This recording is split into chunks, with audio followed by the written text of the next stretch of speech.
stayed from Kate too long. The morning wears.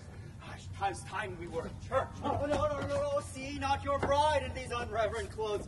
Go to my chamber. Put on clothes of mine. Not I, believe me. Thus I'll visit her. No, but thus I trust you will not marry her.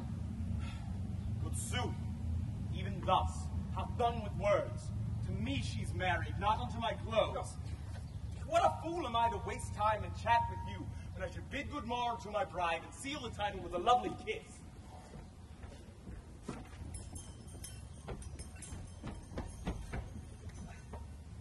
He has some meaning in his mad attire. We will persuade him to put on better ere he go to church. I'll after him and see the event of this.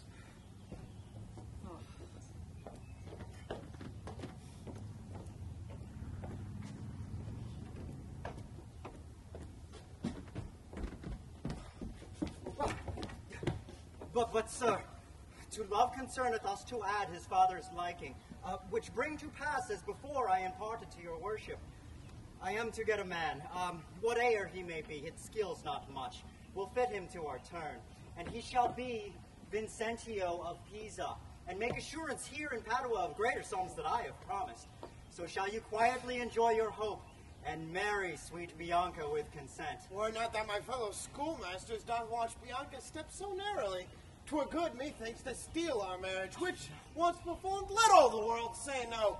I'll keep mine own despite of all the world. That by degrees we mean to look into, and watch our vantage in this business, will overreach the Professor Gremio, the narrow-prying Father Manola, and the amorous musician, quaint Lydio. Professor Gremio, came you from the church? As willingly as ere I came from school. And is the bride and bridegroom coming home? A bridegroom, say you? 'Tis a groom indeed, a grumbling groom, and that the girl shall find. Curster than she? 'Tis impossible. Oh, she's a lamb, a dove, a fool to him.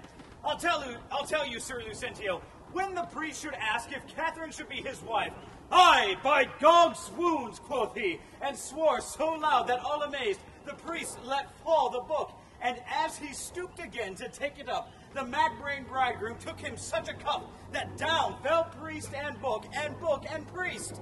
"Now take them up," quoth he, "if any list." What said the wench when he rose again? Oh, trembled and shook. For why, he stamped and swore as if the vicar meant to cozen him. But after many ceremonies done, he calls for wine. "A health," quoth he, as if he were aboard, carousing to his mates after the storm, quaffed off the muscatel, and threw the sops all in the sexton's face, having no other reason but that his beard grew thin and hungerly, and seemed to ask him sops as he was drinking. This done, he took the bride about the neck and kissed her lips with such a clamorous smack that at the parting all the church did echo. And I, seeing this, came thence for very shame, and after me I know the rout is coming. Such a mad marriage never was before. Let me go, you idiot! Hark, hark! I hear the minstrels play. Gentlemen and friends, I know you think to dine with me today, and have prepared great store of wedding cheer, but my haste doth call me hence, and therefore here I mean to take my leave. Is it possible that you will away tonight? No, I must await today, before night come. In sooth, if you knew my business, you would entreat me rather go than stay. Dine with my father, drink a health to me, for I must hence, and therefore farewell to you all. Let us entreat you. Stay till after dinner. It may not be. Let me entreat you. It cannot be. Let me entreat you. I am content. Are you content to stay? I am content you will entreat me stay, yet stay not, entreat me how you can. Now, if you love me, stay. Nay, then do what thou canst. I'll not go today, no, nor tomorrow, not till I please myself. There lies your way. You may be jogging walls, your boots are green. As for me, I will not be gone till I please myself.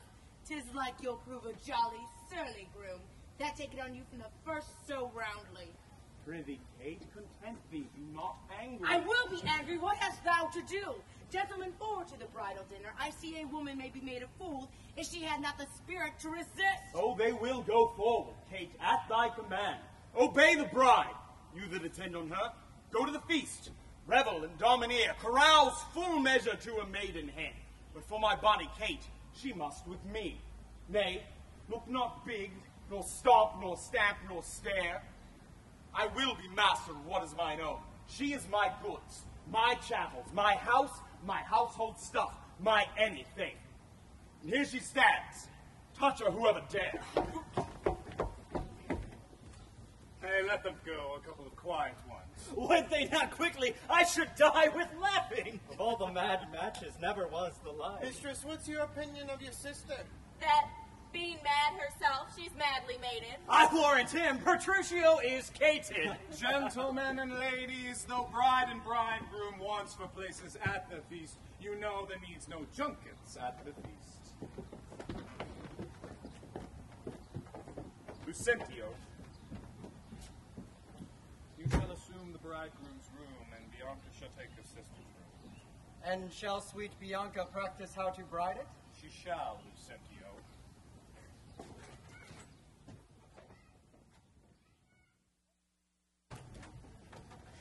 Fie, on all tired dames and old mad masters and in all foul ways. Was ever man so beaten as I? Was ever man so raged, so weary? And now I've been sent forth to make a fire for them to warm themselves by. Yet I can only warm myself by blowing on their fire. Curtis! Who's that who calls so coldly? Oh, a piece of ice, and if thou doubt that thou mayst slide from my shoulder to my heel with no more of a run than from my head to my neck. A fire, good Curtis, please. Is my master and his mistress coming, good Grumio? Aye, and therefore fire, and cast on no water. Is she so hot as sure as she's reported? She was, good Curtis, she was. But wilt thou make a fire, or shall I complain on thee to my mistress, who soon shall be here, whose hand you will feel to thy cold comfort for your lack of warming duties? I pray thee, good Grumio, tell me how goes the world? Cold world, Curtis, in all offices but thine, and therefore fire. Do thy duty, and thou shalt have thy duty. There's fire ready.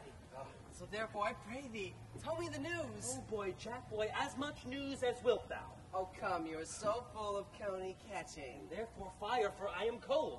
And where is the cook? Is supper ready? Is the house trimmed and the rushes strewed, of the cobwebs swept? Are the serving men and their new garments? Is everything in order? All ready. So I pray thee, the news. Yes, of course, the news. Lend me thine ear. Here. Here. There! It's the fear tale, not the hear tale. And 'tis called a sensible tale, and this cup was but to knock at your ear to beseech thou listening. Now I begin. In premise, we came down a foul hill, my master riding behind my mistress.